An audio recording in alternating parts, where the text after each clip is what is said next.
La Santísima Trinidad por San Ambrosio de Milán, libro 1, capítulo 11 al 16. También se dice que el Espíritu es enviado, pero el serafín a uno solo, el Espíritu a todos. El serafín es enviado a ministrar, el Espíritu obra un misterio. El serafín ejecuta lo que se le ordena, el Espíritu divide como él quiere. El serafín pasa de un lugar a otro, porque no lo llena todo, sino que él mismo es lleno del Espíritu Santo. El serafín desciende con un cierto modo de paso según su naturaleza, pero no podemos pensar esto del Espíritu Santo, de quien el Hijo de Dios dice: cuando venga el Paráclito, el Espíritu de verdad a quien yo os envío, quien procede del Padre. Juan capítulo 15, versículo 26. Porque si el Espíritu procede de un lugar y pasa a otro lugar, tanto el Padre mismo se encontrará en un lugar como el Hijo también. Si sale de un lugar aquel que envía al Padre o el Hijo, ciertamente el Espíritu que al pasar de un lugar y progresar, parece dejar un lugar, según esas impías interpretaciones, al Padre y al Hijo como un cuerpo material. Lo digo con referencia a lo que dicen que el Espíritu desciende por el movimiento, pero ni el Padre, que es sobre todo no solo de naturaleza corpórea, sino también de la creación invisible, está circunscrito en lugar alguno. Ni el Hijo, que como obrero de toda la creación está por encima de toda la criatura, está enterrado por los lugares o tiempos de sus propias obras. Ni el Espíritu de la verdad, que es el Espíritu de Dios, circunscrito por límites corporales, quien siendo incorpóreo, está muy por encima de toda la creación racional mediante la plenitud inefable de su divinidad, teniendo sobre todas las cosas el poder de respirar donde quiere y de inspirar como él quiere. Juan 3:8. El Espíritu pues no es enviado como de un lugar, ni procede como de un lugar hacia otro. Cuando procede del Hijo, como el Hijo mismo, cuando dice salir del Padre y he venido al mundo, Juan capítulo 16, versículo 28, destruye todas las fantasías que pueden contarse en relación de moverse de un lugar a otro. De la misma manera, cuando leemos que Dios está dentro o fuera, ciertamente no encerramos a Dios dentro de nadie, ni lo separamos de nadie, sino que, pensando estas cosas en una estimación profunda e inefable, comprendemos el ocultamiento de la naturaleza divina. Así dice la sabiduría Eclesiástico 14:5, como para no ser exterior al Padre, sino con el Padre, porque la palabra estaba con Dios. Juan 1:1. Y no solo con Dios, sino también en Dios, porque Él dice: yo estoy en el Padre y el Padre está en mí. Juan 14:10. Pero ni cuando sale del Padre se retira de un lugar, ni se separa como cuerpo de otro cuerpo, ni cuando está en el Padre es como un cuerpo encerrado como en otro cuerpo. Además, el Espíritu Santo, cuando procede del Padre y del Hijo, no está separado del Padre ni del Hijo. ¿Cómo podría separarse del Padre, que es el Espíritu de su boca? Lo cual ciertamente es a la vez una prueba de su eternidad y expresa la unidad de esa deidad. Existe entonces y permanece para siempre, quien es el Espíritu de su boca, pero parece descender cuando lo recibimos para habitar en nosotros, para que no seamos ajenos a su gracia. A nosotros nos parece que Él desciende, no porque descienda, sino porque nuestra mente asciende hacia Él, y solo de esa manera podemos entender la transmisión de dones y de gracias de parte de Él, de lo cual hablaríamos más ampliamente si no recordáramos que en el tratado anterior se decía que el Padre dijo: bajemos y confundamos su lengua. Génesis 11:7. Y que el mismo Hijo dice: el que me ama guarda mi palabra, y mi Padre lo amará, y vendremos a él y haremos morada con él. Juan 14:23. El Espíritu pues viene como el Padre, porque donde está el Padre está también el Hijo, y donde está el Hijo está el Espíritu Santo. Por lo tanto, no se debe suponer que el Espíritu Santo venga por separado, pero Él no viene de un lugar a otro, sino de la disposición de la orden a la seguridad de la redención, de la gracia de dar vida a la de la santificación, para trasladarnos de la tierra al cielo, de la miseria a la gloria y de la esclavitud a la del reino. El Espíritu viene, pues, como viene el Padre, porque el Hijo dijo: yo y el Padre vendremos y haremos morada con Él. Juan capítulo 14, versículo 23. ¿El Padre viene corporalmente? Así pues, viene el Espíritu, en quien, cuando viene, es la presencia plena del Padre y del Hijo. Pero ¿quién puede separar el Espíritu del Padre y del Hijo? Si ni siquiera podemos nombrar al Padre y al Hijo sin el Espíritu. ¿Por qué nadie dice Señor Jesús sino en el Espíritu? 1 Corintios 12:3. Si pues no podemos llamar a Jesús Señor sino en el Espíritu Santo, ciertamente no podemos anunciarlo sin el Espíritu Santo. Pero si también los ángeles proclaman a Jesús como Señor, a quien nadie puede proclamar sino en el Espíritu, entonces también en ellos opera el oficio del Espíritu Santo. Hemos probado, pues, que la presencia y la gracia del Padre, del Hijo y del Espíritu Santo son una, la cual es tan celestial y divina que el Hijo da gracias, por tanto, al Padre, diciendo: doy gracias a ti, oh Padre, Señor del cielo y de la tierra, porque escondiste estas cosas de los sabios y de los prudentes y las revelaste a los niños. Mateo 11:25. Capítulo 12. Por tanto, siendo una la vocación, también es una la gracia. Por último, está escrito: gracia a vosotros y paz de Dios nuestro Padre y del Señor Jesucristo. Romanos 1:7.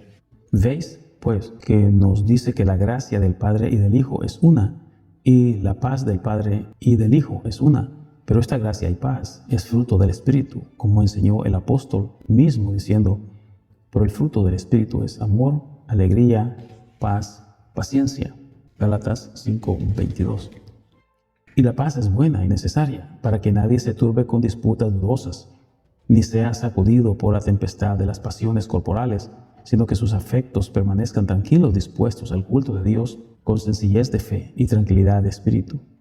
En cuanto a la paz, lo hemos demostrado, pero en cuanto a la gracia, dice el profeta Zacarías, que Dios prometió derramar sobre Jerusalén el espíritu de gracia y de misericordia.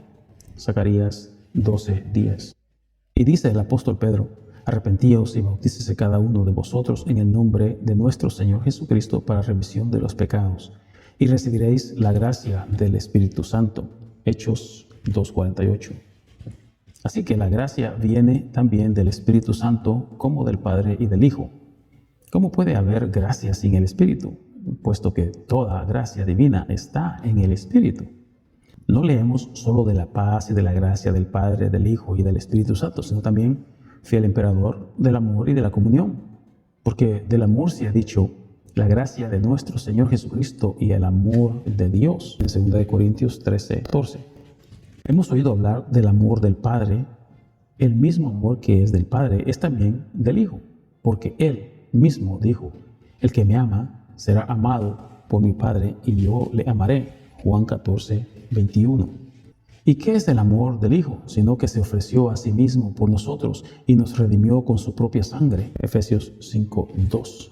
Pero el mismo amor está en el Padre, porque está escrito: tanto amó Dios al mundo que dio a su Hijo unigénito. Juan 3:16. Así pues, el Padre entregó al Hijo y el Hijo se entregó a sí mismo.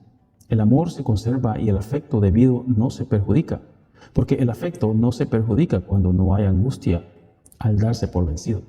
Dio a uno que estuvo dispuesto, dio a uno que se ofreció. El Padre no dio al Hijo para castigo, sino para gracia. Si inquirís sobre el mérito del hecho, indagad en la descripción del afecto. El vaso de la elección muestra claramente la unidad de este amor divino, porque tanto el Padre dio al Hijo como el Hijo se entregó a sí mismo. El Padre dio, quien no escatimó ni a su propio Hijo, sino que lo entregó por nosotros. Y del mismo Hijo dice también: quien se entregó por mí. Gálatas 2:20. Dice: se entregó. Si es de gracia, ¿qué defecto tiene? Entonces, el Padre lo entrega y el Hijo también se entrega a sí mismo. Pero aprended que así como el Padre dio al Hijo y el Hijo se entregó a sí mismo, así también el Espíritu Santo lo dio a Él, porque está escrito: entonces Jesús fue llevado por el Espíritu al desierto para ser tentado por el diablo. Mateo 4:1. Así también el Espíritu amoroso dio al Hijo de Dios, porque así como el amor del Padre y del Hijo es uno, así también hemos demostrado que este amor de Dios es derramado por el Espíritu Santo y es fruto del Espíritu Santo, porque el fruto del Espíritu es amor, alegría, paz, paciencia y benignidad. Gálatas 5:22. Y que hay comunión entre el Padre y el Hijo es claro, porque está escrito: y nuestra comunión es con el Padre y con su Hijo Jesucristo. 1 de Juan 1:3. Y en otro lugar dice, la comunión del Espíritu Santo sea con todos vosotros. 2 de Corintios 13:14. Si pues es una la paz del Padre, del Hijo y del Espíritu Santo, la de la gracia, la del amor y la de la comunión, ciertamente una es la acción. Y donde la acción es una, ciertamente la potencia no se puede dividir ni separar la sustancia. Porque si es así, ¿cómo podría convenir la gracia de la misma obra? Capítulo 13. ¿Quién entonces se atrevería a negar la unidad del nombre cuando ve la unidad de las funciones? Pero, ¿por qué he de sostener con argumentos la unidad del hombre cuando existe el claro testimonio de la voz divina de que el nombre del Padre, del Hijo y del Espíritu Santo es uno? Porque escrito está, vayan y bauticen a todas las naciones en el nombre del Padre y del Hijo y del Espíritu Santo. Mateo 28:20. Por tanto, el Hijo y el Espíritu Santo son uno. El nombre de la Trinidad es uno y la presencia es una e indivisible. Pero así como mostramos que el Hijo se llama Paráclito, así también mostramos que el Espíritu se llama verdad. Cristo es la verdad. El Espíritu Santo también es la verdad. Porque lo encuentras en la epístola de Juan cuando dice, porque el Espíritu es verdad. 1 de Juan 5:7. No solo pues se llama Espíritu de verdad al Espíritu Santo, sino también verdad, como también se declara verdad al Hijo, que dice, yo soy el camino, la verdad y la vida. Juan 14:6. Capítulo 14. Pero, ¿por qué debería yo argumentar que así como el Padre es luz, así también el Hijo es luz y el Espíritu Santo es luz? Lo cual ciertamente pertenece al poder de Dios, porque Dios es luz, como dijo Juan, porque Dios es luz y en Él no hay ninguna tiniebla. 1 de Juan 1:5. Pero también el Hijo es luz, porque la vida era la luz de los hombres, dice Juan 1:8. Y el evangelista, para mostrar que hablaba del Hijo de Dios, dice de Juan Bautista, Él no era la luz, sino fue enviado para ser testigo de la luz. Esa era la luz verdadera que ilumina a todo hombre que viene a este mundo. Juan capítulo 1, versículo 9. Así pues, siendo Dios luz y el Hijo de Dios luz verdadera, sin duda el Hijo de Dios es Dios verdadero. Y se encuentra en otra parte que el Hijo de Dios es luz. Dice, el pueblo que habitaba en tinieblas y sombra de muerte ha visto una gran luz. Isaías 9:2. Pero lo que es aún más claro, se dice en las siguientes palabras, porque contigo está la fuente de la vida y en tu luz veremos la luz. Salmo 36:9. Y en otra parte también dice, de él salió la virtud. Lucas 6:19. Pero, ¿quién puede dudar de que el Padre es luz cuando leemos de su Hijo que Él es el resplandor de la luz eterna? Porque ¿de quién sino del Padre es el Hijo el resplandor? Quien está siempre con el Padre y siempre brilla, no con diferente, sino con el mismo resplandor. E Isaías muestra que el Espíritu Santo no es solo luz, sino también fuego, diciendo, y la luz de Israel será en lugar de fuego. Isaías 10:17. Por eso los profetas le llamaron fuego ardiente, porque en esos tres puntos vemos más intensamente la majestad de la divinidad, ya que santificar es de la deidad, iluminar es propiedad del fuego y de la luz, y la deidad suele ser señalada o vista en apariencia de fuego, porque nuestro Dios, dice, es fuego consumidor, como Moisés lo dijo en Deuteronomio 4:7, porque él mismo vio el fuego en la zarza y había oído a Dios cuando le llegó la voz de la llama de fuego que decía, yo soy el Dios de Abraham, el Dios de Isaac y el Dios de Jacob. Éxodo 3:6. La voz vino del fuego y la voz estaba en la zarza y el fuego no hizo daño, porque la zarza ardía pero no se consumía. Porque en ese misterio el Señor estaba mostrando que vendría a iluminar las espinas de nuestro cuerpo y no a consumir a los que estaban en la miseria, sino a aliviar su miseria, quien bautizaría en Espíritu Santo y fuego para dar gracia y destruir el pecado. Mateo 3:11.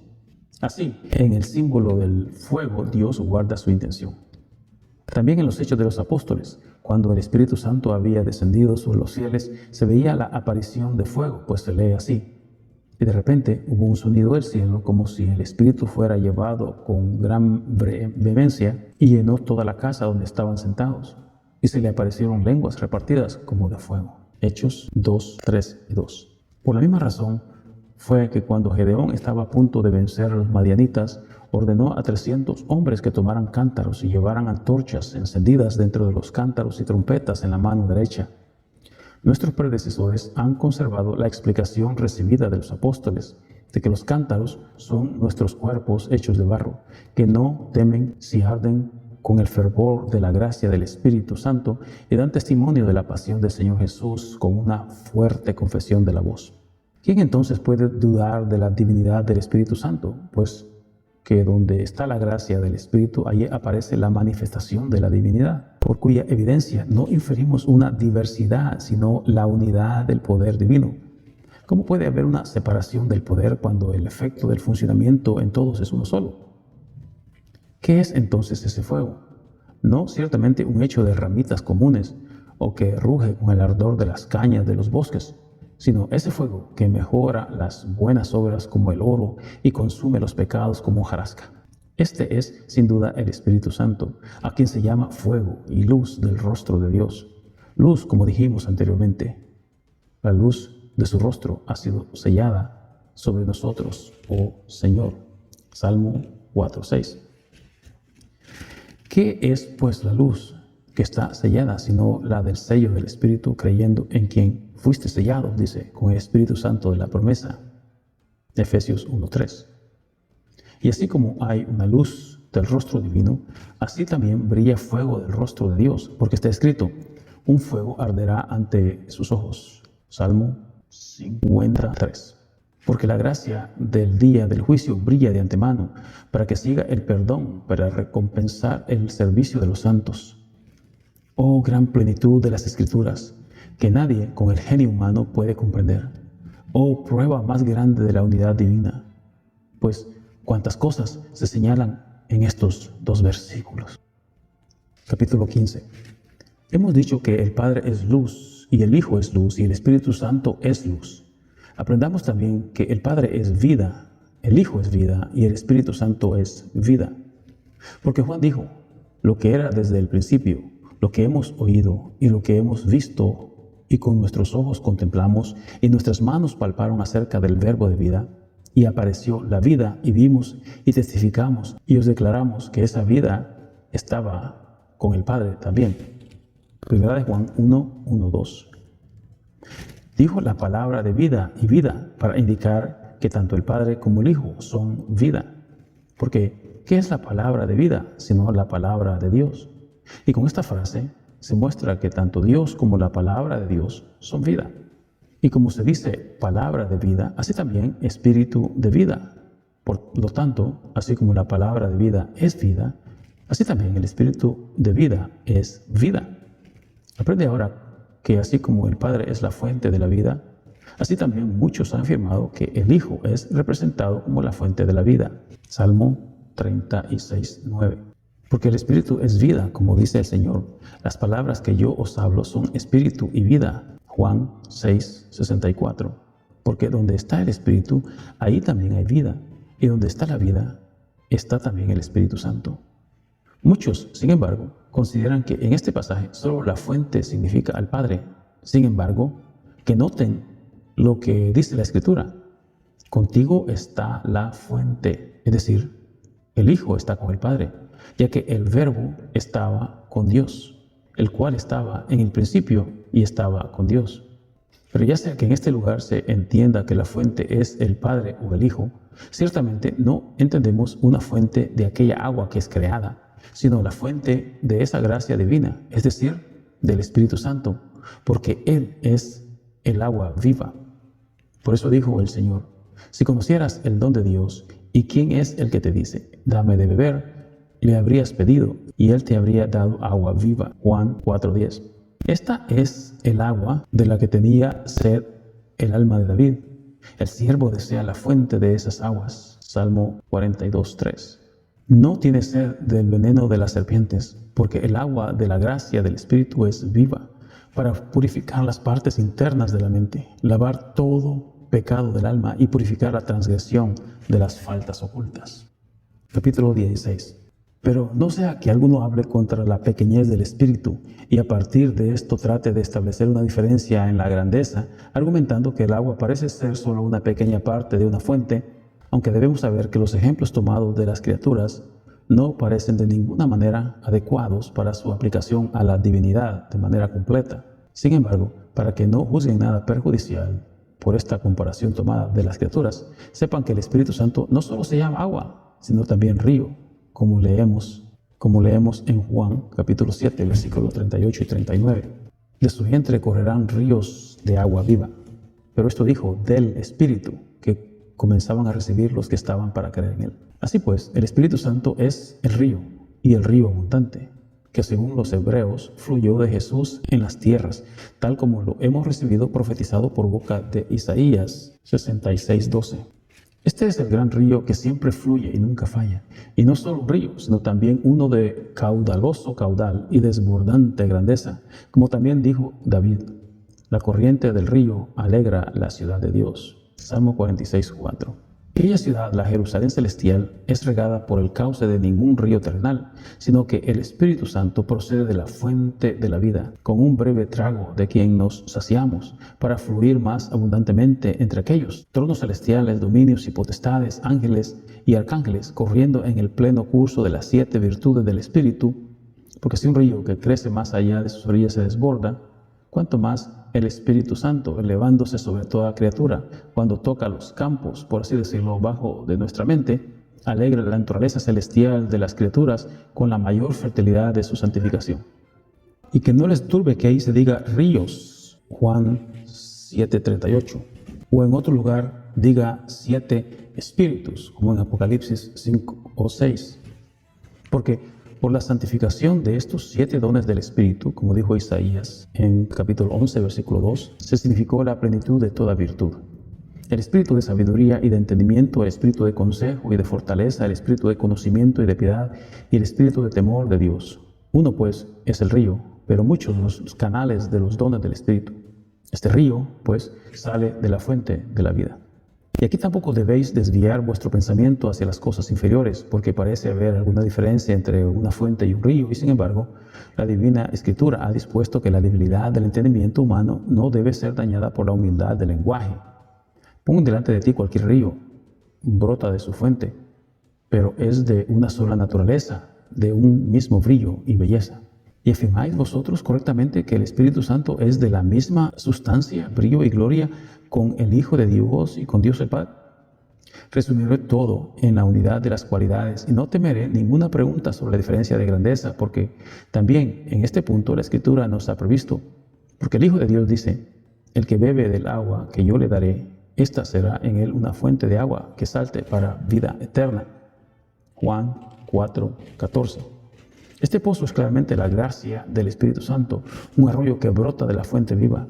El Espíritu Santo, pues, es también fuente de vida eterna.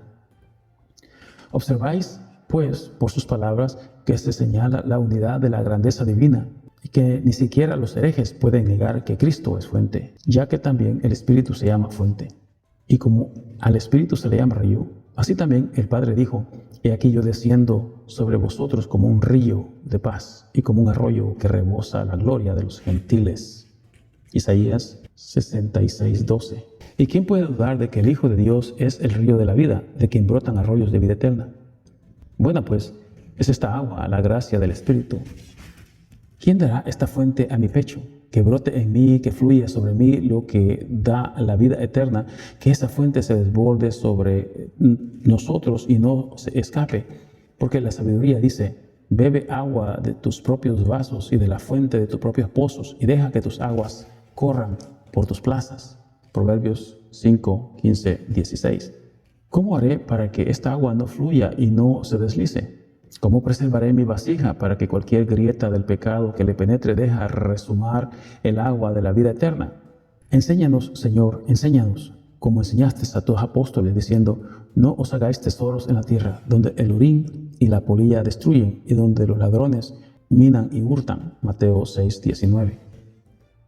Porque insinúa que el ladrón es el espíritu inmundo, que no puede encontrar nada en los que caminan a la luz de las buenas obras, a menos que haya atrapado a alguno en las tinieblas de los deseos terrenales y en medio del disfrute de las buenas obras, placeres terrenales, y les despoja de toda la flor de la virtud eterna. Por eso dice el Señor: haceos tesoros en el cielo, donde ni el óxido ni la polilla destruyen, y donde ladrones no minan ni hurtan, porque donde está tu tesoro, ahí también estará tu corazón. Nuestro óxido es desenfreno, nuestro óxido es lujuria, nuestro óxido es lujo que oscurece la aguda visión de la mente con la inmundicia de los vicios. Además, nuestra polilla es arrio, nuestra polilla es fotino, que con su impiedad rasgan la vestidura sagrada de la iglesia y deseando separar la unidad indivisible del poder divino, roen con dientes sacrílegos el precioso velo de la fe. El agua se derrama si arrio ha grabado su diente sobre ella. Fluye si fotino ha clavado su aguijón en el recipiente de alguien. No somos más que de barro común, rápidamente sentimos vicios, pero nadie dice al alfarero: ¿por qué me has hecho así? Romanos 9:20. Porque aunque nuestro vaso sea común, uno está en honor y otro en deshonra. Romanos 9:21. No abras entonces tu estanque, no cabes con vicios y crímenes, no sea que alguien diga: abrió un estanque y cavó y cayó en el hoyo que hizo. Salmo 7:15. Si buscáis a Jesús, abandonad las cisternas rotas, porque Cristo no solía sentarse junto a un estanque, sino junto a un pozo. Ahí lo encontró aquella mujer samaritana en Juan 4:6, la que quería sacar agua.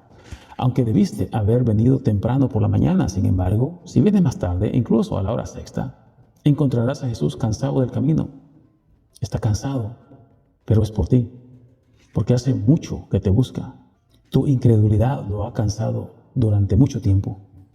Sin embargo, no se escandaliza si solo vienes. Pide de beber al que está a punto de dar. Pero Él no bebe del agua de un arroyo que pasa, sino bebe tu salvación. Él bebe tus buenas disposiciones, bebe la copa, es decir, la pasión que expió tus pecados para que, bebiendo su sagrada sangre, puedas apagar la sed de este mundo. Así también Abraham ganó a Dios después de haber cavado el pozo en Génesis 21:30.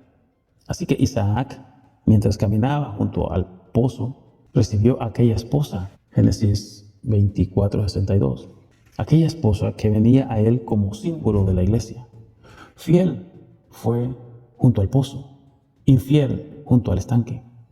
Por último, también Rebeca, como leemos, encontró junto al pozo al que le buscaba, mientras las rameras se lavaron en la sangre en el estanque de Jezabel. Primera de Reyes 22:36. Continuaremos nuestra narración en nuestro próximo audio con el libro 2, acerca de la divinidad del Espíritu Santo. Si quieres el libro La Santísima Trinidad por San Ambrosio de Milán, recuerda darle un like al audio, suscríbete al canal y manda un correo a cualeslareligionverdadera@gmail.com y recibirás a vuelta de correo tu libro de manera gratuita.